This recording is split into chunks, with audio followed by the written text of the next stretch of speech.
नमस्कार, DD news पर आप दो टूक देख रहे हैं। मैं हूं अशोक श्रीवास्तव। क्रूर इस्लामी शासक औरंगजेब के ऊपर जो उसका महिमा मंडन को लेकर के जो विवाद शुरू हुआ था, वो विवाद खत्म होने का नाम ही नहीं ले रहा है। कल देर रात तक ऐसा लग रहा था या कल शाम तक ऐसा लग रहा था कि ये विवाद अब जल्द जो है खत्म हो जाएगा, क्योंकि अबू आजमी भी बैकफुट पर थे, जिन्होंने सबसे पहले औरंगजेब का महिमा मंडन किया था। दूसरी तरफ आक्रामक थे वो तमाम लोग जो महाराष्ट्र में ये मानते हैं कि औरंगजेब आताताई था, बल्कि महाराष्ट्र क्यों यूं कहना चाहिए, पूरे देश में जो लोग औरंगजेब को आताताई मानते थे वो लगातार आक्रामक थे, और औरंगजेब को हीरो मानने वाले, नायक बताने वाले लोग बैकफुट पर थे। लेकिन आज एक बार फिर से इस विवाद में एक नया ट्विस्ट आया। यह नया ट्विस्ट ऐसे आया कि अब यह विवाद महाराष्ट्र की सीमाओं तक नहीं रहा, बल्कि महाराष्ट्र की सीमाओं से निकलकर उत्तर प्रदेश तक पहुंचा, और अब पूरे देश में इस विवाद को लेकर माहौल गर्मा गया है। सवाल यह है कि आखिर औरंगजेब के जो फैन क्लब है, औरंगजेब का फैन क्लब इतिहास के सच को स्वीकार करने के लिए क्यों तैयार नहीं। एक जमाना था जब औरंगजेब की शान में कसीदे गढ़े गए, औरंगजेब को एक ऐसा सेकुलर शासक बताया गया जिसने मंदिर तुड़वाए थे।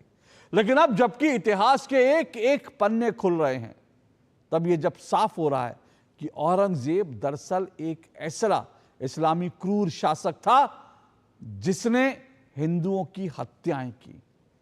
हिंदुओं की हत्याएं सिर्फ नहीं की, बल्कि हिंदुओं की हत्याएं करके, उनके गर्दन काट करके वो उसकी मीनारें बनवा देता, मीनारों में चिनवा दी जाती थी, जिसको वो अपनी जीत का ट्रॉफी मानता था। इस तरह के क्रूर शासक जिसने सिख गुरुओं पर अत्याचार किए, जिसने मराठा और पेशवाओं पर अत्याचार किए, आखिर उस क्रूर शासक को लेकर के ये जो सॉफ्ट कॉर्नर है ये खत्म क्यों नहीं होता। क्योंकि जैसा मैंने कहा कि आज इस पूरे मामले में एक नया ट्विस्ट आया। एक तरफ उत्तर प्रदेश के मुख्यमंत्री योगी आदित्यनाथ ने विधानसभा में ऐसे तमाम लोग जो औरंगजेब का गुणगान कर रहे हैं, उनके ऊपर उन्होंने सीधा सीधा पलटवार किया। यहां तक कि अबू आसिम आजमी को लेकर उन्होंने कहा कि यहां भेज दीजिए, हम यूपी में ऐसे लोगों का इलाज कर देंगे, योगी आदित्यनाथ ने कहा। लेकिन दूसरी तरफ अखिलेश यादव अपने जो सेनानी हैं अबू आजमी के समर्थन में अखिलेश यादव अचानक से मैदान में उतर आए।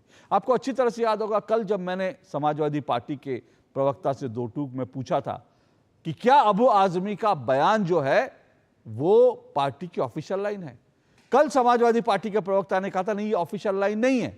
लेकिन आज जबकि समाजवादी पार्टी के सर्वे सर्वा अखिलेश यादव खुद मैदान में उतरे हैं अबू आजमी का समर्थन करने के लिए, और वो अबू आजमी और जैसे तमाम जो उनके नेता हैं, प्रवक्ता हैं, जो औरंगजेब का गुणगान कर रहे हैं, उनको वो दानिशमंद बता रहे हैं, यानी उनको ज्ञानवान बता रहे हैं, और साफ तौर पर यह कह रहे हैं कि यह अभिव्यक्ति की आजादी है। सवाल यह कि हिंदुओं के हत्यारे का महिमा मंडन क्या इस देश में अभिव्यक्ति की आजादी हो सकता है? आज दो टूक में इस पर चर्चा जरूर करेंगे। और फिर बड़ा सवाल यह कि आखिर टीपू मैदान में क्यों है। इससे पहले कि आगे बढ़े, मैं आपको अखिलेश यादव का वो जो ट्वीट है, उनका सोशल मीडिया एक्स पर जो उनका पोस्ट है वो दिखा रहा हूं। उन्होंने लिखा, अगर कुछ लोग सोचते हैं कि निलंबन से सच की जुबान पर कोई लगाम लगाई जा सकती है, तो ये नहीं होगा। निलंबन का आधार यदि विचारधारा से प्रभावित होने लगेगा तो अभिव्यक्ति की स्वतंत्रता और परतंत्रता में क्या फर्क रह जाएगा। हमारे विधायक हो या सांसद, उनकी बेखौफ दानिशमंदी बेमिसाल है। वो इसे बेखौफ दानिशमंदी कह रहे हैं, यानी वो कह रहे हैं कि अबू आजमी ने बेखौफ, यानी बिना किसी डर के अपने ज्ञान का प्रदर्शन किया। तो क्या औरंगजेब के लिए महिमा मंडन करना क्या ज्ञान का प्रतीक है, साहस का प्रतीक है? क्योंकि अगर यह साहस है तो हिंदुओं का सर कलम करना भी शायद अखिलेश यादव और उनके जैसे तमाम लोगों की नजर में हिंदुओं का सर कत्ल करना, सिख गुरुओं को उनको कत्ल करना, उनके बच्चों को जिंदा चिनवा देना, यह भी उनके लिए साहस की काम हो सकता है। दो टूक में आज हम इस पर चर्चा करेंगे। इससे पहले कि आगे बढ़ें, ये जो तमाम बयान इस पर चल रहे हैं वो बयान एक बार फिर से आपको सुनाता हूं। आज सुबह से, जैसे मैंने कहा, ये विवाद खत्म होने का नाम नहीं ले रहा है। निलंबन हो चुका अबू आसिम आजमी का, लेकिन उसके बाद अखिलेश यादव के मैदान में उतरने से और योगी आदित्यनाथ के पलटवार से ये विवाद अब और बड़ा हो गया। सुनिए जरा क्या कुछ कहा गया इसको लेकर के।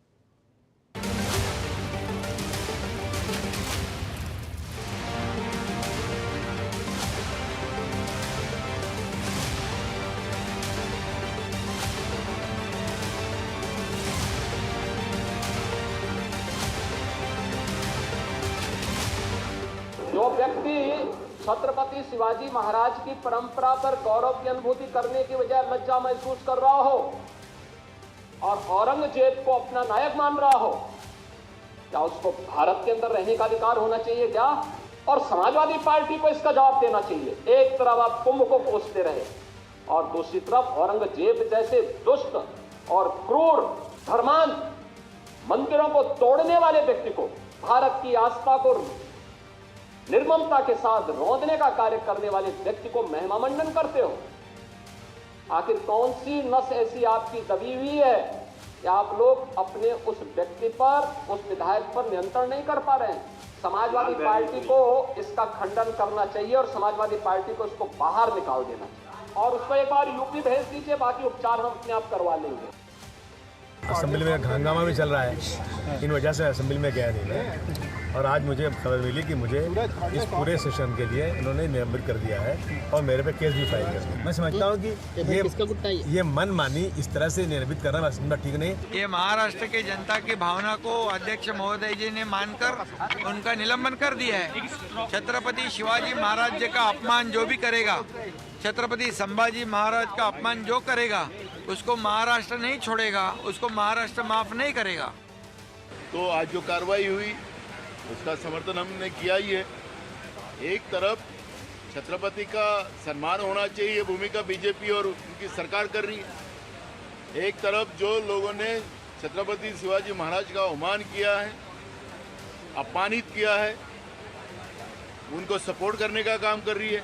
समाजवादी पार्टी दल के नेता श्रीमान अबू आजमी, इनका इस सत्र के लिए निलंबन विधानसभा ने करा, पर केवल इस सत्र के लिए निलंबन करने से काम नहीं चलेगा। ये भावना पूरे महाराष्ट्र की है, देश की है, सभी क्रोधित विधायकों की है और उस कारण एक कमेटी गठित की गई है जिन्होंने ये बहुत बुरा वक्तव्य दिया, अभद्र भाषा का प्रयोग किया। उस समाजवादी पार्टी के दल के नेता को कड़ी से कड़ी शिक्षा होगी, कठोर से कठोर दंड होगा। अबू आदमी को निलंबित किया गया है, परमानेंटली करना चाहिए। बजट सत्र का क्या मामला होता है, वो 2-3 हफ्ता चलेगा, सप्ताह चलेगा, लेकिन परमानेंटली उसको निलंबन करना चाहिए। अखिलेश जी ने आपत्ति जताई, उनका नहीं, उनको जताने दो। हम पूरे महाराष्ट्र ने उनके खिलाफ आपत्ति जताई है। जिस तरीके से अबू आजमी को सस्पेंड किया, उसी तरीके से संभाजी नगर में जो आज भी औरंगजेब की कब्र है, उसी तरीके से उसे उखाड़ के ये महाराष्ट्र से बाहर कीजिए। जो औरंगजेब की बातें करते हैं, जो औरंगजेब को अपना सो कॉल्ड फादर बुलाते हैं, उनको भी सबक सीखनी चाहिए कि महाराष्ट्र में औरंगजेब की नहीं, यहाँ पर छत्रपति शिवाजी महाराज के विचार चलेंगे।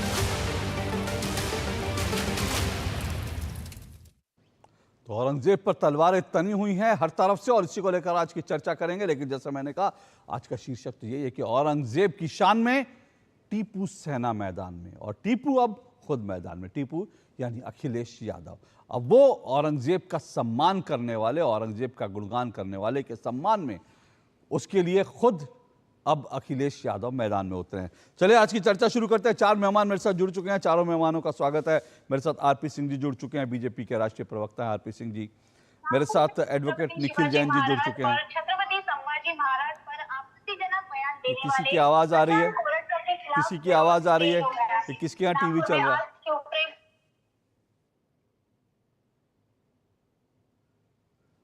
आरपी सिंह जी मेरे साथ जुड़ चुके हैं, बीजेपी के राष्ट्रीय प्रवक्ता हैं। एडवोकेट निखिल जैन जुड़े हुए हैं, राजनीतिक विश्लेषक, कांग्रेस पार्टी के समर्थक हैं। मेरे साथ एसके दुबे जुड़े हैं, एसके दुबे समाजवादी पार्टी के प्रवक्ता हैं। और मेरे साथ किशोर तिवारी जी जुड़े हुए हैं, शिवसेना उद्धव गुट के वो नेता हैं, वरिष्ठ नेता। आप चारों मेहमानों का बहुत बहुत शुक्रिया और स्वागत। सबसे पहले मैं एसके दुबे जी आपके पास आता हूँ। एसके दुबे जी, जो आज अखिलेश यादव जी ने कहा, साफ तौर पर वो इसे दानिशमंदी बता रहे हैं, इसे साहस का काम बता रहे हैं। क्या इस देश में हिंदुओं के हत्यारे औरंगजेब का महिमा मंडन करना अभिव्यक्ति की आजादी है? क्या औरंगजेब का महिमा मंडन जो है वो दानिशमंदी है, साहस का काम है? अखिलेश यादव जी के बयान को कैसे डिफेंड करेंगे आप?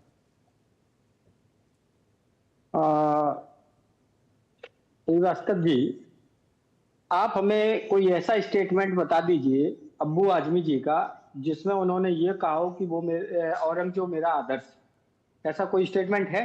अरे आप पूरा स्टेटमेंट सुनिए, क्या बोला है उन्होंने, जो कोट किया है, कोट कहां से, उन्होंने क्लैरिफाई भी किया है कि जो कुछ नाम उन्होंने बुक्स के राइटर्स के दिए हैं, इतिहासकारों के दिए, हिस्टोरियंस के, और उसमें एक नाम है उड़ीसा के भी उस हिस्टोरियन का, उनको भी उन्होंने कोट किया है कि ये कुछ किताबों में कुछ हिस्टोरियंस ने ऐसा लिखा है कि औरंगजेब ये किया है, मतलब उन्होंने अच्छे काम किए। लेकिन कुछ हिस्टोरियन ने ऐसा भी लिखा है कि उसने गलत काम भी किए।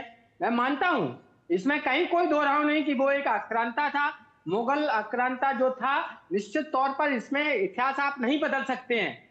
लेकिन आदमी की स्वतंत्रता, इस हिंदुस्तान में आदमी को स्वतंत्रता मिली हुई है संविधान के तहत कि हम अपनी बात, किसी को हमने कहा नहीं, हमने अपनी बात रखी है, हम आपको गाली नहीं दे रहे हैं। अगर हम आपको गाली दें तो वो हम पे स्वतंत्रता वहां पे लागू नहीं होगी, क्योंकि हमने आपको प्रताड़ित किया है, गाली दिया है। लेकिन हम अपनी बात तो कह सकते हैं ना। ठीक है, उनके दिमाग में क्या चल रहा था, उन्होंने रखा कि भाई उन्होंने बनारस में एक उस समय ब्राह्मण की बेटी का कुछ मुद्दा था, उसका सलूशन दिया, मंदिर बनवाए हैं, दान दिए जगह।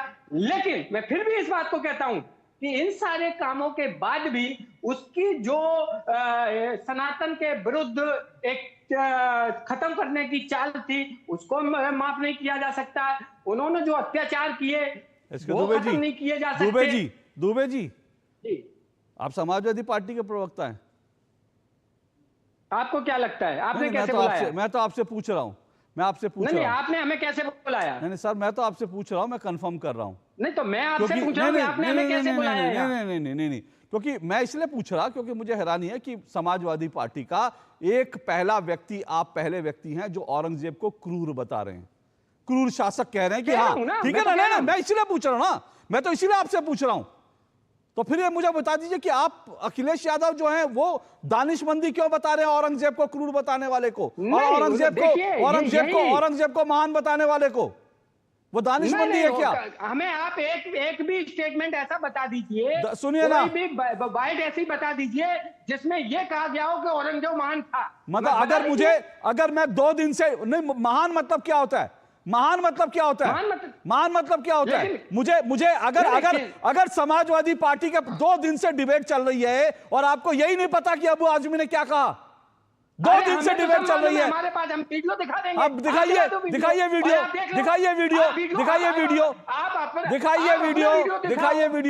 चिल्लाइए नहीं, सुनिए, चिल्लाइए नहीं,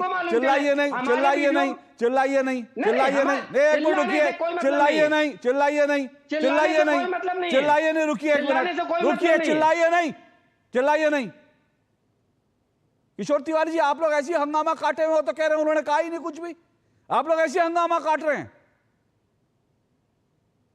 नहीं, एसके दुबे जी को ज्ञान है, महाराष्ट्र में संभाजी महाराज की जो हत्या हुई थी उसको लेकर बहुत ही लोग, वो एक तो पिक्चर आई, उसके बाद इतिहास। सर किशोर जी एक मिनट, किशोर जी एक मिनट, देखिए पहले एसके दुबे जी को ये बताइए जो वो कह रहे हैं। वो कह रहे हैं कि कहा ही नहीं, तो मैं तो आपसे सीधा सवाल, पिक्चर आई थी, क्या इतिहास है उसमें मैं जाऊंगा।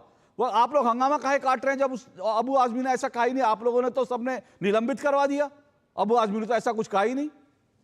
अरे औरंगजेब के बारे में अब्बू आजमी ने कहा कि वो महान प्रशासक थे, और औरंगजेब पे उन्होंने कसीदे कसी, जबकि ये चीजें अनावश्यक थी। और महाराष्ट्र के अंदर धनंजय मुंडे बोलकर एक मिनिस्टर है, उसके मर्डर का मामला बड़ा उसने एक मर्डर किया ऐसा आरोप रखते हुए संतोष देशमुख, संतोष के सरपंच के मर्डर का मामला बहुत तूल पकड़ लिया था। तो मुझे बताया गया कि इनके खुद के कॉन्ट्रैक्ट है बीएमसी के अंदर, इनके सरकार से बहुत अच्छे संबंध है। जी सुनिए किशोर तिवारी जी, मुझे बोलने दो। नहीं रुकिए एक मिनट, नहीं पहले ये स्पष्ट हो जाए। नहीं ना, बिल्कुल नहीं किशोर तिवारी जी, आपको अपना जो एजेंडा चलाना मैं उसके लिए आपको समय दूंगा। पहले ये स्पष्ट कर लीजिए कि आप उस निलंबन के पक्ष में हैं, हाँ या ना, जो आज निलंबन हुआ। नहीं, हम तो कहते हैं कि अबू आजमी जी को उनकी जो विधायक पद है उसको ही पूरा का पूरा खलास करके उनको आजमगढ़ भेज दिया जाए। आजमगढ़ भेज दिया जाए। मैं आऊंगा बाकी मुद्दों पर आऊंगा। पहले एसके दुबे जी जो बैठे हुए हैं, पहले उनका ज्ञानवर्धन आप सब लोग कर दीजिए। आप लोगों ने निलंबित क्यों किया? क्योंकि वो तो कह रहे हैं कि कुछ कहा ही नहीं। आरपी सिंह जी कुछ कहा ही नहीं, आप लोगों ने ऐसे निलंबित कर दिया। चलिए, अबू आजमी के बारे में सबको पता, परंतु आपने जो कहा इनके नेता अखिलेश यादव की बात करने जरा, मैं एक लाइन पढ़ देता हूँ। उन्होंने कहा निलंबन का आधार यदि विचारधारा से प्रभावित होने लगेगा तो अभिव्यक्ति की स्वतंत्रता और स्वतंत्रता में क्या अंतर रह जाएगा। विचारधारा, कौन सी विचारधारा की बात कर रहे हैं आप? कैसी विचारधारा की बात कर रहे हैं? सवा मन जनेऊ रोज तोलकर फिर नाश्ता करना, वे विचारधारा की बात करें। सवा मन जनेऊ को समझते हैं, मतलब 50 किलो जनेऊ रोज तोलना, उतने लोगों को वह धर्म परिवर्तन करा देना, फिर बात करना, फिर अपना नाश्ता करना। ये थे औरंगजेब, जिसने अपने भाइयों को कत्ल किया, अपने भाई का सिर काटकर अपने पिता के पास भेज दिया, पिता को जेल में डाल दिया, अपनी बेटी को जेल में डाल दिया। मतलब किस विचारधारा की बात कर रहे हैं? फिर मैं ये भी सुन रहा था, ये कहा जा रहा था कि नहीं वो तो शासक था, शासक तो इस प्रकार के सब काम करते ही करते हैं, वो सत्ता में रहने के लिए और सत्ता के लिए सब काम करते हैं। ये अशोक जी सारा झगड़ा विचारधारा की, सत्ता का झगड़ा भी नहीं था जी। ये जो ये कहना कि राजा था, बड़ा दयालु था, अभी ये भी कह रहे थे कि मंदिर बनवाए, एक ब्राह्मण की बेटी की कथा सुना रहे थे। ये वो अपनी बेटी की तो कथा सुना, उसकी अपनी बेटी की कथा नहीं सुनाई। एक ब्राह्मण की बेटी की बात बताई, उनकी बेटी ने किसी उनकी मर्जी के खिलाफ किसी से उनका प्यार हो गया, मोहब्बत होगी, वो कथा नहीं सुना रहे। वो असल में क्या है कि ये पूरा का पूरा जो मामला है, ये मामला है कि हमने किस प्रकार से इस्लामिक सोच को देश में बढ़ाना है। वो औरंगजेब हो चाहे वो टीपू यादव हो, सारी लड़ाई यहां तक की है, इससे आगे लड़ाई नहीं है ये। और ये पूरी की पूरी सोच तब से वो बाबर से शुरू हुई, अगर मैं मुगलों की बात करूं। और वो बाबर के बारे में श्री गुरु ग्रंथ साहब में क्या दर्ज है वो आपको जानकारी में है, मैं अभी दोबारा रिपीट कर देता हूं। श्री गुरु ग्रंथ साहब में, मैं किसी इतिहासकार की बात नहीं कर रहा, और श्री गुरु नानक देव जी ने दर्ज किया श्री गुरु नानक देव जी ने दर्ज किया, ऐती मार पई कुरलाने थे की दर्ज आया। हे भगवान, तेरे व्यक्ति को इतनी मार, मतलब इतने अत्याचार तेरे इंसान पर हो रहे हैं और तेरे को दर्द नहीं आ रहा। ये किस बात पे? जिस प्रकार से बाबर अत्याचार कर रहा था। और संभाजी महाराज के साथ जो अत्याचार किए वो भी जानकारी में। वो कोई अत्याचार इसलिए थोड़ा था कि संभाजी की कोई जायदाद का इशू था, वो तो इसलिए था क्योंकि संभाजी महाराज हिंदुत्व की लड़ाई लड़ रहे थे। फिर श्री गुरु तेग बहादुर जी के साथ जो किया वो तो धर्म की लड़ाई थी, वो किसी पंथ की लड़ाई भी नहीं थी, वो धर्म की लड़ाई थी, वो सच की लड़ाई थी। जो पंडित कृपादत्त जी आए थे वहां से कश्मीर से, कश्मीरी पंडित, वो इसलिए आए थे कि वो कह रहे थे कि अगर अभी चेक नहीं किया तो पूरे देश में धर्म को खतरा है। और क्या किया था, 3 लोग उनके साथ गए थे महाराज गुरु तेग बहादुर जी के साथ, भाई सतीदास जी, भाई मतीदास जी, भाई दयाला जी। भाई सतीदास जी को रोए के अंदर लपेट कर उनको आग लगा दी गई। भाई दयाला जी की मोमेंटम मैंने अपने घर पे लगा रखी, ये तस्वीर है आपके व्यूअर्स के लिए। उनको आग में जिंदा उबाला गया, मतलब गर्म देग में जिंदा उबाला गया। ये मेरे घर पे लगाई ताकि जो भी आए ध्यान में रहे, ये है देश का इतिहास जिसको बताया नहीं जाता। और भाई मतीदास जी को आरी से चिरवा दिया गया था, 2 टुकड़े कर आरी से चिरवा दिया गया था, 2 टुकड़े कर। उसके बाद भाई गुरु तेग बहादुर जी का सर कलम कर दिया गया। क्यों? क्योंकि उन्होंने धर्म की आवाज उठाई थी जी। 5 साल और 7 साल के छोटे छोटे साहबजादे, गुरु गोविंद सिंह जी के साहबजादे, उनको जिंदा दीवार में चला दिया गया। और ये ठीक कह रहे हैं टीपू यादव जी कि ये तो विचारधारा की लड़ाई है। हाँ, तो विचारधारा की लड़ाई है। आज हमें इतने साल हो गए लड़ते, जरूरत पड़ेगी लड़ाई फिर लड़ेंगे। तो विचारधारा की एक मिनट दे दीजिए, एक मिनट और दे दीजिए। विचारधारा की लड़ाई है जो दुबे जी के पूर्वज, या आपके पूर्वजों ने, या यहाँ पर बैठे निखिल जी के पूर्वजों ने, या हमारे जो किशोर तिवारी जी के पूर्वजों ने 12 रुपए साल का जजिया देते थे, तब जाकर बचे। नहीं तो बाकी तो अबू आदमी बन ही गए थे, उनके पूर्वज करवट हो ही गए थे। या कुछ हमारे जैसे थे जो हमारे पूर्वज थे जिन्होंने लड़ाई लड़ी और सरदारी पाई। तो क्या कि ये विचारधारा की ही लड़ाई है। विचारधारा की लड़ाई है। इसीलिए सवाल दुबे जी, मैं फिर से आपको एक मौका दे रहा हूं क्योंकि मैं समझना चाहता हूं कोई क्रूर शासक महान कैसे हो सकता है। क्रूरता की किस्से जो है आरपी सिंह जी ने बताए और आपने भी जाना, आपने खुद का क्रूर शासक था। तो फिर मैं ये पूछ रहा हूं कोई क्रूर शासक महान कैसे हो सकता है? हिंदुओं का हत्यारा महान कैसे हो सकता है? और उसके बचाव में अखिलेश यादव क्यों उतरे और फिर आप जो है कुछ और ही लाइन पकड़ रहे हैं? अब मुझे बताइए है क्या असलियत क्या है? नहीं, देखिए मैं फिर वही चीज मैं क्या बोल रहा हूं, आप मेरी बात समझिए।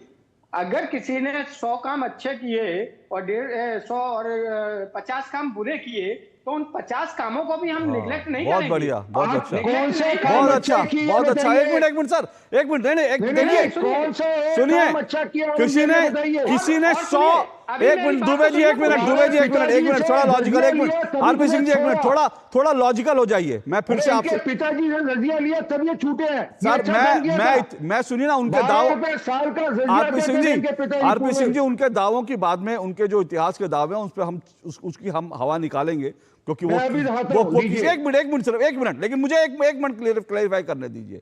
क्या किसी ने अगर 100 काम बुरे करे 50 काम अच्छे करे वो महान हो जाता है? मैंने पूछा, अभी आपने कहा ना कि अबू आजमी ने क्या बोला, अबू आजमी ने महान बोला, तो क्या औरंगजेब महान था? अरे वही तो मैं चीज बोल रहा हूं कि यही तो आदमी की स्वतंत्रता है। अच्छा, वाह वाह, बहुत बढ़िया, वंडरफुल। इनके लिए आदमी की स्वतंत्रता एक हत्यारे को, एक हिंदुओं के हत्यारे को, एक क्रूर शासक को, मैं यही एग्जैक्टली कह रहा हूं, मैं यही कह रहा हूं। अब आप आ गए ना, अब आप आ गए अपनी पार्टी की लाइन पर, अब आप आ गए अपनी पार्टी की लाइन। रुकिए, बंद कर दीजिए, हो गया। देखिए अब आप अपनी पार्टी की लाइन पे आ गए। शुरू में क्या इन्होंने क्या मतलब ऐसा बयान दिया था कि मैं आश्चर्यचकित था कि ये समाजवादी पार्टी के प्रवक्ता मेरे डिबेट में बैठे हैं कि कोई और आ गया जो औरंगजेब को क्रूर बता रहा है और फिर कह रहे हैं अब ये कह रहे हैं दुबे जी कि वो तो महान था। अब वो महान था क्योंकि और उसको महान बताना अभिव्यक्ति की स्वतंत्रता है।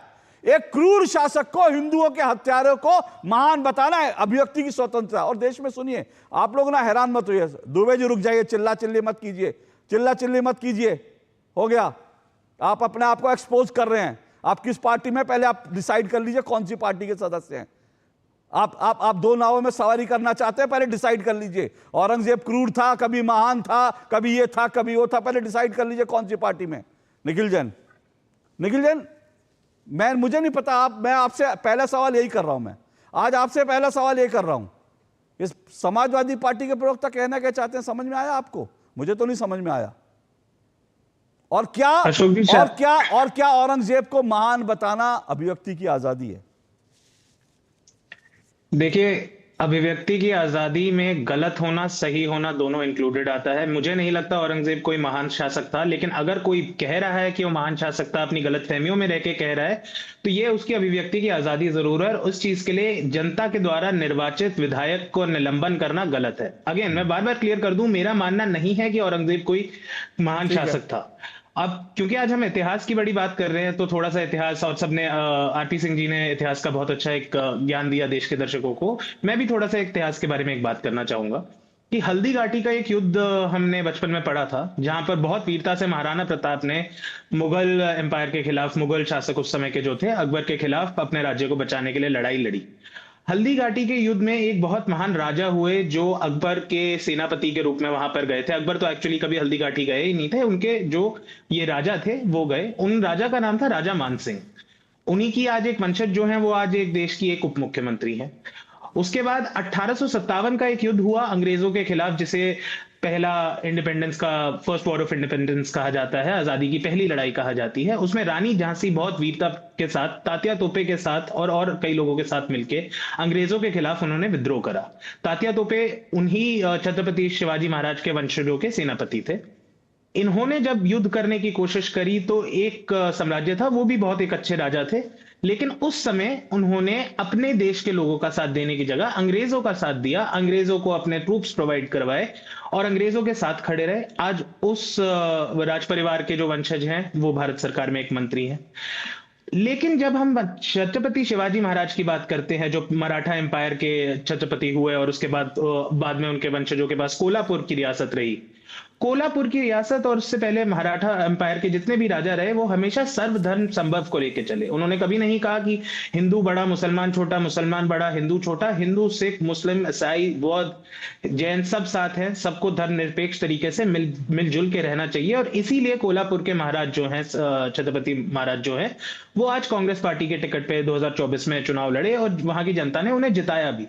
अब सवाल ये है देश की जनता के सामने कि क्या हम इन मुद्दों पे रहेंगे कि क्यों ग्वालियर के राजा ने आज से 150 साल पहले अंग्रेजों का समर्थन करा रानी झांसी के खिलाफ, या क्यों जयपुर के राजा ने आज से 450 साल पहले अकबर का समर्थन करा महाराणा प्रताप के खिलाफ, या क्यों जयपुर की राजघराना आज भी औरंगजेब का दिया हुआ सवाई का खिताब यूज करता है, या फिर हम इन मुद्दों की चर्चा करें कि देश की स्टॉक मार्केट कहां जा रही है, रुपया कहां जा रहा है। सुनिए, अगर किसी ने एक मिनट सुनिए ना, मेरी बात सुनिए निखिल जी, मेरी बात सुनिए। ऐसा है कि इतिहास में क्या हुआ क्या नहीं हुआ वो ठीक है, वो बहुत सारी चीजें आप कहेंगे, बहुत सारी चीजें आरपी सिंह जी कहेंगे, बहुत सारी चीजें दुबे जी और बहुत सारी शिवसेना के किशोर तिवारी के। एक मिनट सर, एक मिनट रुकिए आरपी सिंह जी, एक मिनट रुकिए।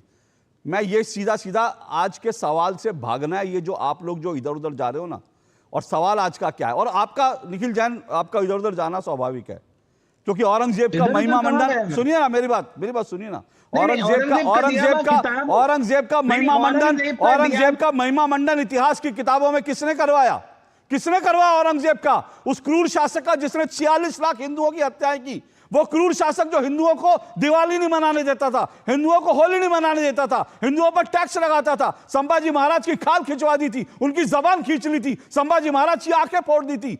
उस क्रूर शासक के महिमा मंडन इतिहास की किताबों में किसने करवाया? वो तो कांग्रेस ने करवाया। तो इसलिए आप इधर उधर ले जाओगे। लेकिन मैं फिर से कह रहा हूं, मेरा मूल सवाल इतिहास में जिसने जो करा।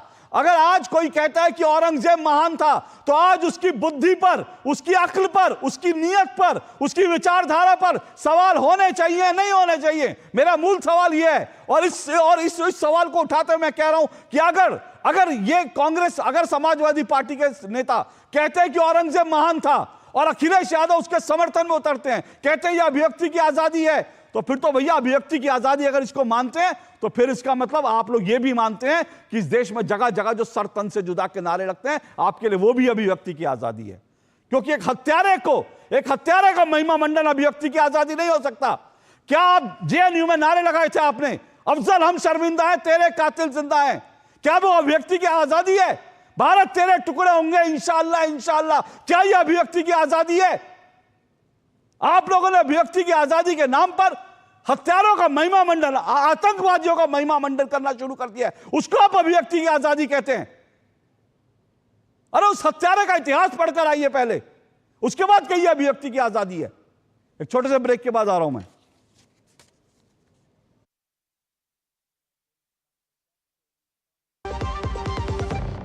सस्ते वाले दाल मसाले स्वाद हुआ बेकार, MDH की हल्दी मिर्ची धनिया करे कमाल, ये रंग दे, ये खुशबू दे, ये तीखा, ये कम पड़े, क्या निराला MDH मसाला। जन जन का रखे ध्यान, टीबी मुक्त भारत अभियान। इस अभियान का नारा टीबी संबंधित भेदभाव को मिटाओ, देश को टीबी मुक्त बनाओ। एक्टिव टीबी रोगी के करीबी संपर्क में आने से टीबी फैल सकता है, लेकिन नियमित उपचार शुरू होते ही टीबी रोगी से दूसरों में बीमारी का संक्रमण बंद हो जाता है। यहाँ तक कि सिर्फ हाथ मिलाने या टीबी रोगी के साथ समय बिताने से टीबी नहीं फैलता। तो बताइए आप, जब टीबी की जांच और उपचार है आसान, तो डर या भेदभाव की कैसी बात? ना शर्माना, ना घबराना, टीबी की जांच करवाना। टीबी के लक्षण होने पर तुरंत अपने नजदीकी निजी या सरकारी अस्पताल या आयुष्मान आरोग्य मंदिर में जाएं। इस संदेश को औरों तक पहुंचाकर आइए टीबी को जड़ से मिटाएं। हमें इन मरीजों को ज्यादा से ज्यादा जागरूक करने पर भी उतना ही ध्यान देना होगा। डाउनलोड करें टीबी आरोग्य साथी ऐप। स्वास्थ्य एवं परिवार कल्याण मंत्रालय द्वारा जनहित में जारी। मुथूट फाइनेंस पेश करते हैं गोल्ड लोन मेला। गोल्ड लोन लेने पर और कस्टमर रेफर करने पर पाइए सुनहरा मौका, लाखों के गिफ्ट वाउचर जीतने का, साथ ही साथ जीतें आप 24 कैरेट खरा सोना। गोल्ड लोन लेने के लिए आज ही मुथूट फाइनेंस की ब्रांच में जाइए या फिर कॉल कीजिए 1-800-313-1212। जो लक्ष्य चुना था समझ आने लगा है। GLA यूनिवर्सिटी, उच्च लक्ष्य की निश्चित प्राप्ति। जब धरती चीर कर निकलता है लोहे का पत्थर और मिलता है मोंगिया के जोश से, फिर तपता है, पिघलता है और बनता है फौलाद। अब होता है सरिया सारी खूबियों के साथ। मोंगिया स्टील, मजबूत देश का मजबूत सरिया। जिन्होंने यूज किया है वो जानते हैं असली हींग का स्वाद।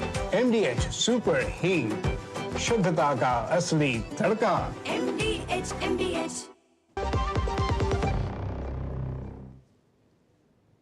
चलिए, दो टूक में हम चर्चा कर रहे हैं औरंगजेब की शान में। टीपू सेना मैदान में। कौन है टीपू सेना? टीपू सेना, ये टीपू खुद जिनका नाम है वो तो अखिलेश यादव हैं। अखिलेश यादव जो है वो समाजवादी पार्टी के नेता अबू आज़मी के समर्थन में मैदान में उतर आए हैं। अबू आज़मी को विधानसभा से हालांकि निलंबित कर दिया गया, लेकिन उसके पक्ष में आज अखिलेश यादव खुद उतरे और अखिलेश यादव के अलावा कांग्रेस के भी कई नेता अब खुलकर औरंगजेब की वकालत कर रहे हैं, औरंगजेब को महान बता रहे हैं, औरंगजेब के खोद करके ऐसे प्रमाण, ऐसी चीज़ें निकाल रहे हैं कि हाँ, औरंगजेब बड़ा महान था, उसने हिंदुओं पर बड़ा जो है उपकार किया था, परोपकार किया था। जबकि औरंगजेब ने 46 लाख ऐसा बताया जाता है, जो कुल मिलाकर ये आंकड़ा थोड़ा आगे पीछे हो सकता है, लेकिन हर साल वो 1 लाख हिंदुओं की हत्याएं करवाता था। मैंने बताया कि हिंदुओं को दिवाली नहीं मनाने दी जाती थी, हिंदुओं को जो है होली नहीं मनाने दी जाती थी जब औरंगजेब शासक था। सिख गुरुओं के साथ उसने क्या कुछ नहीं किया, ये सब इतिहास में लिखा हुआ है।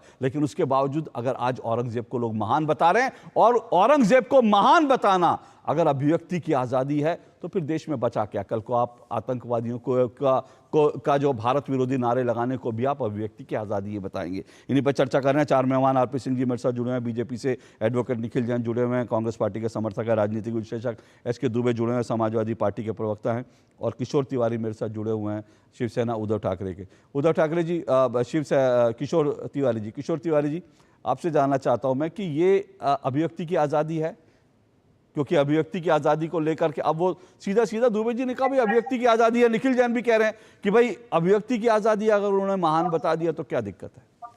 मैंने ये बोला अगर वो गलत भी बोल रहे हैं तो वो अभिव्यक्ति की आज़ादी है, उसके लिए अरे बाबा एक मिनट, मैंने वही कहा ना।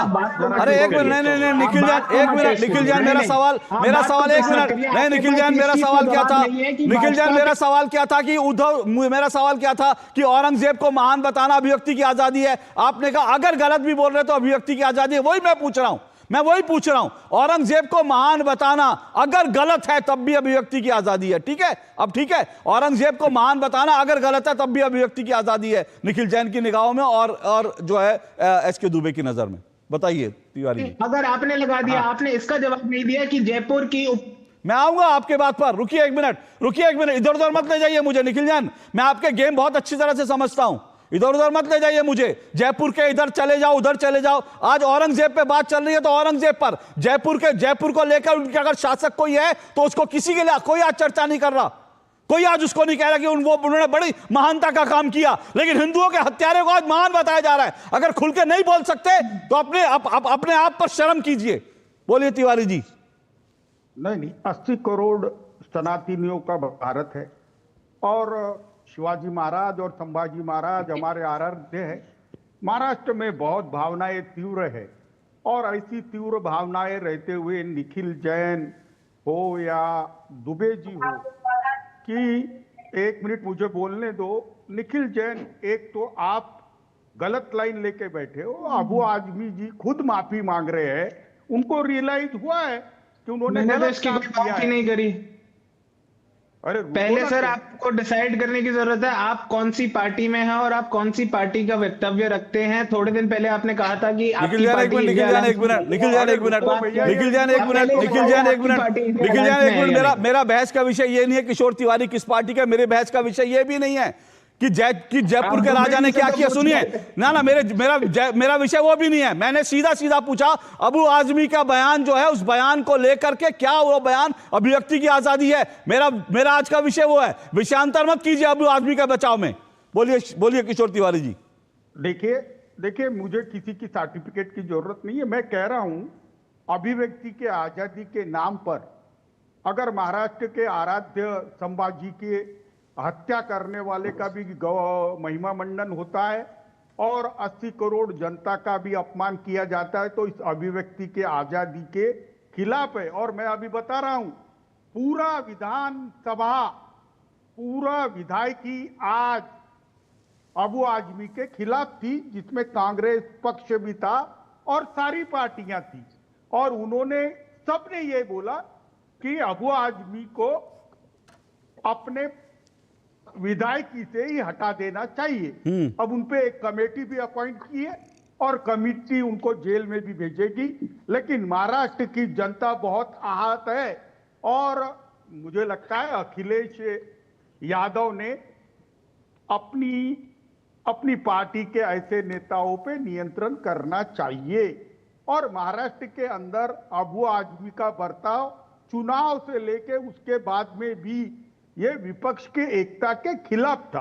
देखिए अशोक जी, हरदम कांग्रेस वाले आ जाते थे सावरकर को गाली देते हुए और ये समाजवादी पार्टी वाले हमारे विपक्ष के साथी है और औरंगजेब के महिमा मंडप में आ गए। मुझे बताइए संभाजी राजे के इतनी क्रूर हत्या हुई और कंडीशन क्या थी? संभाजी राजे को कहा गया था कि वो इस्लाम कबूल कर बिल्कुल एग्जैक्टली उन्होंने इस्लाम कबूल नहीं किया। कितनी बड़ी बात है, कितनी कड़ी बात है। और हमारे पास इतिहास में दुबे जी को, निखिल जैन को यह दिखता नहीं कि उन्होंने मंदिर तोड़ने का आदेश निकाला था। उन्होंने दिवाली पे पाबंदी लगाई थी, होली पे पाबंदी लगाई थी। उन्होंने लक्ष्य निर्धारित किया था सनातनियों को इस्लाम में लाने का। ये सब चीजें इतिहास में है, लेकिन महाराष्ट्र की जनता ने तो देखा ना अपने आंखों से। औरंगजेब ने किस तरह संभाजी राजे को मारा। देखिए लोगों की आस्था का विषय हो गया है और इसके अंदर अबू आजमी ने मालूम रहने के बाद ये इसमें आग में घासलेट डालने का काम किया है। महाराष्ट्र में जनता बहुत आहत है क्योंकि एक पिक्चर में ही औरंगजेब के बारे में बहुत कुछ बता दिया गया था जो झूठा है। सर यही तो मैं कह रहा हूं। देखिए असली ये जो आरपी सिंह जी ने जो कहा विचारधारा ना, इसी विचारधारा को, और जो विचारधारा कह रहे हैं ना जो अखिलेश यादव, विचारधारा क्या है? वो विचारधारा औरंगजेब की विचारधारा क्या थी? औरंगजेब की विचारधारा यही थी कि कन्वर्ट करने भारत को दारुल इस्लाम बनाना है। और वही विचारधारा जो आज पीएफआई की विचारधारा है वो कभी औरंगजेब की विचारधारा थी कि भारत को दारुल इस्लाम बनाना है। और इसीलिए उसने जो है संभाजी महाराज पर या सिख गुरुओं पर जो अत्याचार किए इसीलिए किए क्योंकि औरंगजेब कहता था कि आप कन्वर्ट हो जाइए, मुसलमान बनिए, इस्लाम को अपना लीजिए। यही विचारधारा की लड़ाई है और इसी विचारधारा के समर्थन में जो अबू आजमी उतरे हुए हैं, इसी विचारधारा के समर्थन में जो है वो उधर से जो है अखिलेश यादव उतर गए और निखिल जैन कह रहे हैं कि भाई ये तो अभिव्यक्ति की आजादी है। आरपी सिंह जी, अभिव्यक्ति की आजादी है ये? निखिल जैन मैंने स्पष्ट बहुत करे सारी चीजें और कही थी मुझे अशोक जी, कुछ आप स्पष्ट सिर्फ करे। अभिव्यक्ति की आजादी सर पे मेरा क्यों लड़ विषय रहे हैं? मेरे आप विषय ये एक मिनट बताइए ना कि एक मिनट जयपुर की एक मिनट एक मिनट एक मिनट राजस्थान एक के मिनट एक मिनट मुख्यमंत्री- एक मिनट रुकिए, एक मिनट रुकिए। आप बहुत सारी बातें मत कहिए, मैं छोटे छोटे सवाल पूछता हूं आपसे। एक मिनट निखिल जैन सुनिए, निखिल जैन सुनिए, मेरे छोटे छोटे सवाल पूछता हूं, बहुत सारी बातें नहीं कहनी है, विषय पर बात करनी है। सुन रहे हैं आप? नहीं सुन रहे? मैं आरपी सिंह जी के पास जा रहा हूं। मैं आरपी सिंह नहीं सुनिए सुनिए, मेरा समय व्यर्थ मत कीजिए, मेरा समय व्यर्थ मत कीजिए। निखिल जैन छोटे छोटे सवाल पूछ रहा हूं, छोटे छोड़िए, निखिल जैन को हटाइए स्क्रीन से, हटाइए। आरपी सिंह आरपी सिंह क्या विचारधारा ये इस्लाम बनाने को भारत एक दारुल इस्लाम बने, पूरी की पूरी विचारधारा यही थी ना, इसी के समर्थन में आज लोग उतरे हुए। मैं निखिल जैन को ब्लेम नहीं करता, निखिल जैन को भी वही करना पड़ता है जो उसकी पार्टी की लाइन है। निखिल जैन की पार्टी की लाइन में दिनेश अली उनकी पार्टी के नेता है, बड़े नेता हैं, दानिश अली, वो कह रहे हैं दानिश अली मैं हो जाता हूँ, वह कह रहे हैं औरंगजेब देश का इतिहास है, इतिहास को मिटाया नहीं जा सकता, अच्छा या बुरा इतिहास तो इतिहास है। हर राजा महाराजा अपने स्टाइल होता था, काम करते थे, सत्ता हासिल करने के लिए वह लोग कुछ भी करते थे। उसको राजा महाराजा की कार्यशैली की तरह देखना चाहिए, किसी मजहब के साथ नहीं जोड़ना चाहिए। एक दूसरा वो कह रहे हैं मजहब के साथ, जबकि लड़ाई सारी मजहब की थी, सारी लड़ाई मजहब की थी। दूसरी बात, उदित राज क्या कह रहे हैं, मैं अबू आदमी के बयान का समर्थन करता हूँ। अबू आदमी ने कुछ भी गलत नहीं कुछ नहीं बोले हैं, कुछ भी गलत नहीं बोले हैं। ये इनके सहयोगी जो है, इनके साथी उदित राज जी बोल रहे हैं, परंतु जो मूल बात है ये सब का सब इसी तरह बोलेंगे, क्योंकि ये आज भी उसी सोच में है कि ये देश सेक्युलर है और हम इसको देश को ग्रेजुअली हम इसको इस्लाम की तरफ धकेल दें। कोशिश इनकी यही, सबकी कोशिश यही है। तभी तो अखिलेश यादव जी ने जो एग्जैक्ट शब्द बोला कि निलंबन का आधार यदि विचारधारा से प्रभावित होता है होने लगेगा तो अभिव्यक्ति की स्वतंत्रता और परतंत्रता में क्या अंतर आ जाएगा। अरे ये सारा झगड़ा ही विचारधारा का है। वो जो निखिल जी बता रहे थे वो वहां पर एक रियासत का झगड़ा था, वहां विचारधारा का झगड़ा नहीं था, वो रियासत का झगड़ा था। परंतु जो औरंगजेब कर रहा था अपनी शमशीर की नोक के नीचे, वो विचारधारा का झगड़ा था, झगड़ा नहीं, वो विचारधारा थोपनी है, अपनी विचारधारा को लागू करना है, और वो आज भी चल रहा है। वो ये नहीं कि आज कहीं बंद हो गया है, वो पूरी दुनिया में आज भी वही चल रहा है और देश में भारत में भी वही चलाने की कोशिश की जा रही है।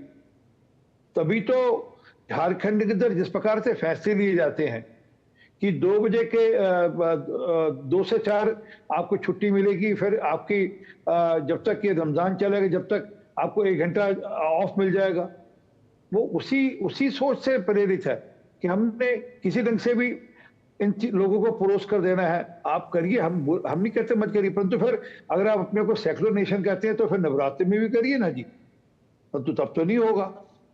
ये पूरी की पूरी जो लड़ाई है वो मूलतः विचारधारा की है, और इसमें कृपा कर आप गुरु तेग बहादुर जी को किसी के साथ मत जोड़िए। गुरु तेग बहादुर जी की शहादत थी, आपकी जानकारी के लिए बता रहा हूँ। गुरु तेग बहादुर जी का नाम तेग बहादुर क्यों था, गुरु तेग बहादुर कैसे हुए? वो तेग मतलब तलवार के धनी थे, वो योद्धा थे और उनकी तलवार के आगे टिकते नहीं थे लोग, परंतु उन्होंने शहादत देनी कबूल करी। कश्मीरी पंडितों के लिए कृपा दत्त जी आए वहां से, इसलिए ताकि देश के अंदर जागृति आ सके उस विचारधारा के खिलाफ जो देश की पूरी मूल संस्कृति को बदलना चाहती थी, जो देश की कल्चर को बदलना चाहती थी जी, के खिलाफ उन्होंने अपनी शहादत दी और वो संदेश गया, तभी तो देश बचा। नहीं तो वो पूरी की पूरी विचारधारा थोप दी गई होती देश के ऊपर। ओके निखिल जैन, देखिए चलते हुए गोविंद सिंह जी ने खालसा बनाया। हाँ ओके, वो विचारधारा कोई थोपी नहीं जा सकती। निखिल जैन एक बात देखिए, एक मिनट सर, एक मिनट। पंथ का युद्ध नहीं था वो, हिंदू या सिख का युद्ध नहीं था वो, धर्म का युद्ध था। ठीक है निखिल जैन, देखिए मैं फिर आपसे दोबारा पूछ रहा हूं, मैंने कहा विषय मेरा आज का जो है, बहुत सारे विषय हैं इस देश में जिस पर चर्चा हो सकती है, लेकिन अगर एक ऐसे हत्यारे को, हिंदुओं के हत्यारे को आज ग्लोरीफाई किया जाएगा, जबकि अभी किशोर जी ने कहा आज तो लोग उस सिनेमा और इसके लिए छावा को और उस फिल्म बनाने वाले को देश का शुक्रगुजार होना चाहिए, क्योंकि जो काम इतिहास की किताबों में हमारे वामपंथी इतिहासकारों ने और कांग्रेस की सरकारों ने नहीं होने दिया, वो एक फिल्म ने कर दिया। वो इतिहास पढ़ाना चाहिए था। संभाजी का इतिहास कभी पढ़ाया गया? हमें नहीं पढ़ाया गया ना। हमें तो पढ़ाया गया औरंगजेब महान था। 10-10, 11-11 पन्ने जो है औरंगजेब की महानता के भरे हुए थे इतिहास की पुस्तकों में। और मैंने कल भी कहा था, आज फिर से मैं बता रहा हूं, ये सब लोगों की जानकारी के लिए।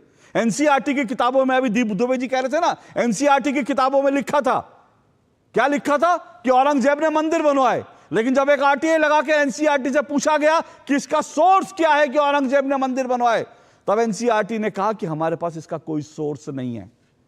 और उसके बाद वो चैप्टर हटाया गया एनसीईआरटी की किताबों से मंदिर बनवाने का। तो इसके लिए अबू आजमी तो बाद में जिम्मेदार होंगे। इसके लिए क्या असली जिम्मेदार वो नहीं है जिन्होंने एनसीईआरटी की किताबों में ये कचरा इतिहास भरा था? और इसके लिए कौन जिम्मेदार है? इसके लिए कौन जिम्मेदार है? निखिल जैन, इस देश में औरंगजेब के नाम पर सड़कें बन रही थी, इस देश में औरंगजेब के नाम पर शहरों के नाम रखे जा रहे थे, उस हत्यारे के नाम पर इस तरह से आप लोगों ने ग्लोरीफाई किया। देखिए, संभाजी के ऊपर किसी ने एक फिल्म बनाई, मैंने तो फिल्म देखी नहीं है, कितनी अच्छी है, कितनी बुरी है, सही है, गलत है, मुझे नहीं मालूम। मुझे हाँ ये जरूर मालूम है कि सावरकर जी ने और गोलवलकर जी ने छत्रपति संभाजी के बारे में उन्हें वुमनाइजर और ड्रंकर्ड कहा था। पता नहीं क्यों कहा था, सही कहा था, गलत कहा था। और मैं यही कहता हूँ कि गलत कहने की, आगे विषय पर बोलने के लिए कुछ नहीं है। आपने छत्रपति संभाजी की बात करी।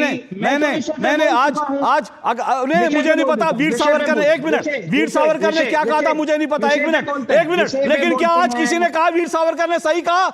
मैं आज आपसे सीधा सवाल पूछ रहा हूं निखिल जैन। मैंने भी तो सीधा सवाल ये कहा, सीधा जवाब दिया। औरंगजेब क्रूर था कि नहीं था? शुरू करो। बिल्कुल था, क्रूर था। उसका महिमा मंडन सही है कि गलत है? मेरे तो वक्तव्य में मैंने सबसे पहले यही उसका महिमा मंडन सही है कि गलत है? एक सेकंड, आप बोलने देंगे? मैं बिल्कुल, मेरे सवाल का जवाब दीजिए। उसका औरंगजेब, एक मिनट, आपने कहा औरंगजेब क्रूर था, ठीक है? तो उसका महिमा मंडन, उस क्रूर शासक का महिमा मंडन करना, उसको महान बताना सही है या गलत है? उसे कोई महान बताएगा तो बिल्कुल गलत है। लेकिन दुबे जी तो कह रहे हैं कि अबू आजमी ने उसे महान बताया ही नहीं, और मैंने भी जो मीडिया खबरें पढ़ी, महान तो नहीं बताया उसे। अब तो आप नहीं पढ़ेंगे, अब आप नहीं पढ़ते। जिन चीजों पे जवाब नहीं होता उनको ये लोग पढ़ते नहीं है, उनको ये लोग पढ़ते ही नहीं है। अबू आजमी का बयान, आवाज बंद कर दीजिए, एक मिनट, बंद करिए आवाज, सबको हटाइए स्क्रीन से। हो क्या रहा है ना, 3 दिन से वो बयान चल रहा है मीडिया में, लेकिन आज 2 लोग बैठ करके कांग्रेस और समाजवादी पार्टी के, क्योंकि उनके पास डिफेंड करने के लिए कुछ नहीं है, तो कह रहे उसने तो महान बोला ही नहीं अबू आजमी ने। आज वो उस डिबेट को 3 दिन पहले पीछे ले जाना चाहते हैं, क्योंकि उनके पास कुछ नहीं है कहने के लिए। ये बेशर्मी है जो दुबे जी और निखिल जैन आज यहां शो में बैठकर कर रहे हैं कि महान बताया ही नहीं है। अरे महान बताया, उसके सबूत मैं दूंगा आपको इस शो में, जबकि 3 दिन से उसके बयान तमाम टेलीविजन चैनलों में चल रहे हैं, अखबारों में छप रहे हैं, और आप कह रहे हैं मैंने तो बयान देखा ही नहीं। अगर आप ऐसे बयान नहीं देखते तो डिबेट में आए मत करिए। अगर आपको अबू आजमी का बयान नहीं पता, दुबे जी आगे समाजवादी पार्टी के प्रवक्ता बनकर और कह रहे हैं कि हां अबू आजमी ने तो ऐसा कुछ कहा ही नहीं। अरे महान कहा है, और महान एक क्रूर शासक महान कैसे हो सकता है? मुझे क्लैरिफाई करके बता दीजिए कि एक क्रूर शासक कैसे महान हो सकता है? आरपी सिंह जी, देखिए, अब इतिहास के अंदर क्या पढ़ा जाता था, मैं वो मुझे बड़ा खराब लग रहा है। डिबेट को किस दिशा में ले जा रहे हैं ये लोग कि अब कहा ही नहीं था। अब मैं ये बयान निकाल के सुनाऊं क्या? अगर आपने 3 दिन से बयान नहीं सुना तो डिबेट में क्यों मुंह उठाकर आ गए? पहले जाके पढ़ लेते बयान क्या है। आरपी सिंह जी, रोमिला थापर ने जो एनसीईआरटी की किताबें लिखती थी, जो बाद में मुरली मनोहर जोशी जी ने उसको ठीक किया, गुरु तेग बहादुर जी को लुटेरा बताया था। ये पढ़ा जाता था देश के इतिहास के अंदर। औरंगजेब महान था, अकबर महान थे, और गुरु तेग बहादुर जी लुटेरे थे। ये तो आभार है मुरली मनोहर जोशी जी का, जिन्होंने उसको ठीक किया और उसको करेक्शन के 6ठी क्लास की किताब में पढ़ाया जाता था। निखिल जैन जी, ये इतिहास आप लोगों ने बदलने की कोशिश करी, देश के सामने वो इतिहास बताया जो आपको सूट करता था, या वो इतिहास बताया जो औरंगजेब ने अपने हिसाब से लिखा, क्योंकि उनको गुरु तेग बहादुर जी को का सर कत्ल करना था, उनको जो शहीद हुए उनको जस्टिफाई करना था, इसलिए उनको लुटेरा बताया गया, जो भी उस समय प्रोसेस रहा होगा, एडमिनिस्ट्रेटिव प्रोसेस रहा होगा। तो ये सूटेबिलिटी वाला मामला आपको वारा खाता, परंतु देश सच जानता है। और देश, मैं जो वापस कह रहा हूं, ये जो पूरा देश है इसी बात की लड़ाई में हम लड़ रहे हैं कि ये विचारधारा की लड़ाई है। और ये जो आबू आदमी बोल रहे हैं, जहाँ ओवैसी साहब जाकर वहां मत्था देखते हैं औरंगजेब के मजार पर, ये सबके सब विचारधारा की लड़ाई है।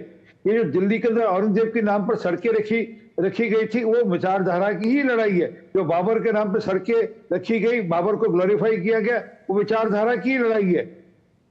और एक और बता दूं, जो अकबर ने अपना पंथ शुरू किया था, उसको नहीं मान्य किया ना इन्होंने। इनमें से कोई है जो मान्य करता हो? नहीं करते।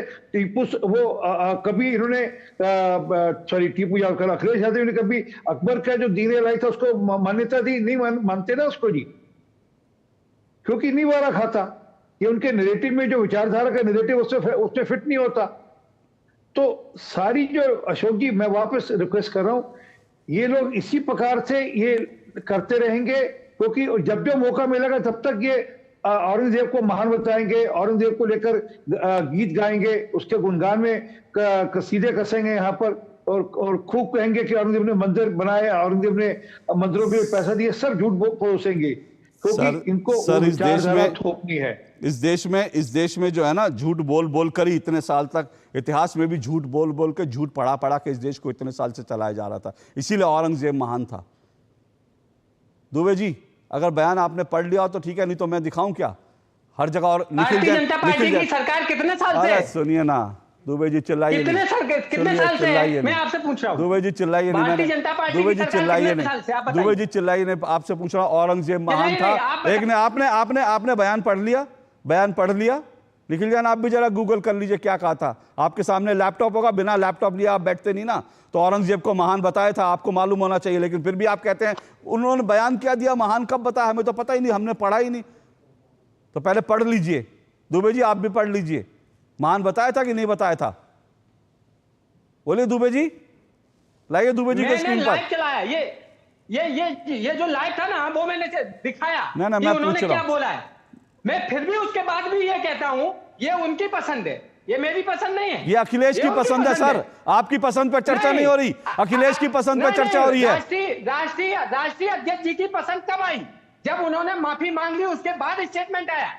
आप देखिए, टाइम देखिए उसका। अरे यार, अरे कहां से हटाइए। अरे सुनिए, अरे दुबे जी एक मिनट, अरे यार सुनिए, बस हो गया। क्या बात कर रहे हैं? अध्यक्ष जी का बयान तब आया जब माफी मांग ली, माफी कल मांगी थी, अध्यक्ष जी का बयान आज आया। अरे भाई थोड़ा पढ़ लिख कर आया करो यार, थोड़ा पढ़ लिख कर आया करो। अपने राष्ट्रीय अध्यक्ष के बारे में आपको नहीं पता, आपके राष्ट्रीय अध्यक्ष ने किस कॉन्टेक्स्ट में बयान दिया। डिबेट में बैठ जाते हैं ये लोग। किशोर तिवारी, आज मेरा पूरा समय जो है ना, इस प्रौढ़ शिक्षा में चल रहा है। जैसे मुझे लग रहा है मैंने प्रौढ़ शिक्षा केंद्र खोल रखा है कि मैं निखिल जैन को भी प्रौढ़ शिक्षा केंद्र के तहत बताऊं कि इसने क्या किया, उसने क्या कहा। और एस के दुबे को भी मैंने प्रौढ़ शिक्षा केंद्र नहीं खोला आप लोगों के लिए। एस के दुबे जी, निखिल जैन, ये प्रौढ़ शिक्षा पाठशाला नहीं चल रही है कि मैं आप लोगों को ये बताता रहूं इसने ये बोला, इसने। अगर नहीं पढ़ा तो पढ़ के आया करिए। किशोर तिवारी जी। नहीं, एक बात मैं बताता हूं। अबू आजमी जी ने कहा था कि वो बहुत ही महान प्रशासक थे। उन्होंने भारत की सीमा को अफगानिस्तान और बर्मा तक लेके गए थे, लेकिन कल जब उन्होंने देखा कि उनकी कोई साइड लेने तैयार नहीं है, कांग्रेस का भी नेता महाराष्ट्र में साइड लेने तैयार नहीं है, तो उन्होंने माफी नहीं मांगी। उन्होंने बोला कि मेरे स्टेटमेंट को किससे बुरा लगा है तो मुझे खेद है, और दुबे जी का बोल रहे हैं माफी मांग लिए।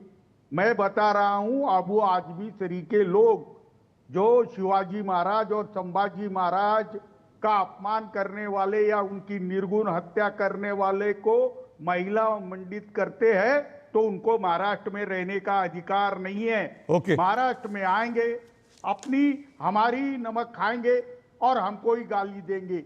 और दुबे जी, चलिए एक छोटा सा ब्रेक लेता हूं, आप लोग समझ लीजिए। सर एक छोटा सा ब्रेक लेता हूं, मैं एक छोटा सा ब्रेक लेना जरूरी है, ब्रेक के बाद आ रहा हूं। आपके घर के खाने में रेस्टोरेंट जैसा स्वाद ले आए MDH का शाही पनीर मसाला। पनीर को क्या मस्त बना डाला।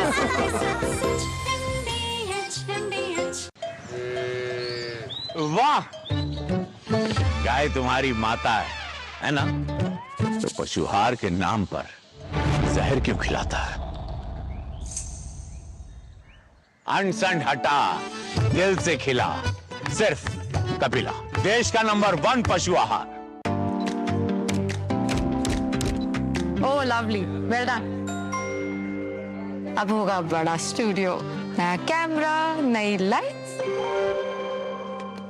लगे हाथ नई कार भी ले लो उसी लोन से। नो, लोन लिए गए काम में ही लगाओ, समय से EMI चुकाओ, क्रेडिट स्कोर बढ़ाओ और अगला लोन आसानी से पाओ। कार नहीं तो मेरी फोटो तो ले लो। आप कौन? RBI कहता है वित्तीय समझदारी समृद्ध नारी। जो लक्ष्य चुना था समझ आने लगा है। GLA यूनिवर्सिटी, उच्च लक्ष्य की निश्चित प्राप्ति। ये तो बड़ी समझदार, बड़ी होशियार। Plain taste का असली टेस्ट, MDH, जिनसे गार्लिक पेस्ट।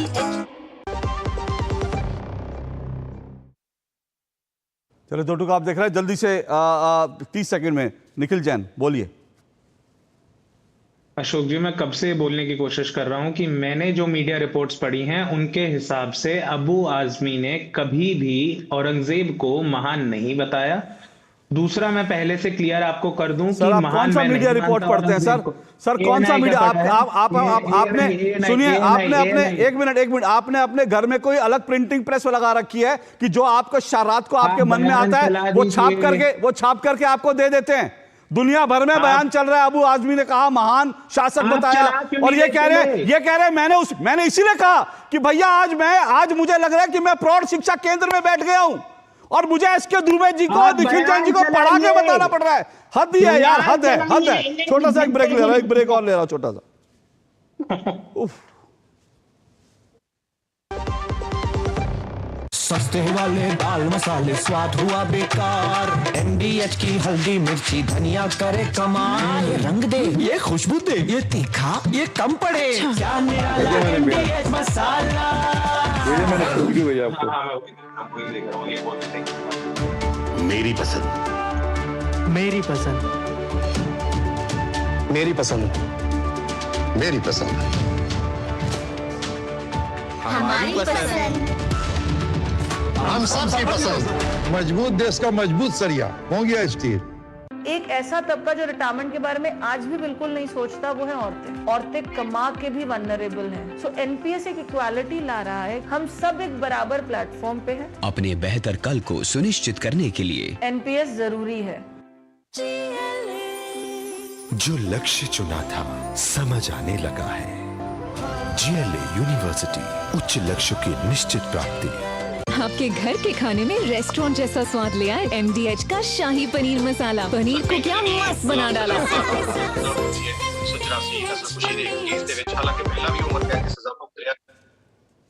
चलिए आप दो टुक देख रहे हैं। मैं आज अपने सभी मेहमानों का शुक्रिया करना चाहता हूं, मेरे पास समय नहीं है, लेकिन शुक्रिया के साथ साथ मैं ये भी कहना चाहता हूं, मुझे आज इस बात का अफसोस है कि मैं आज दो टूक में अपने दर्शकों को एक अच्छी डिबेट जो है उनको औरंगजेब को लेकर नहीं कर पाया। क्यों नहीं कर पाया?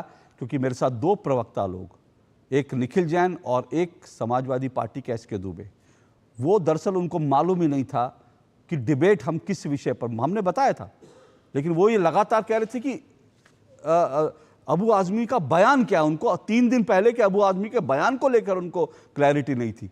समाजवादी पार्टी के प्रवक्ता को यह क्लैरिटी नहीं थी कि अखिलेश यादव ने किस कंटेक्स्ट में क्या बोला है। अगर आपके पास क्लैरिटी नहीं होगी तो फिर आप डिबेट क्या करेंगे? लेकिन मेरे पास समय इतना ही है। शुक्रिया, कल आपसे मुलाकात होगी। नमस्कार।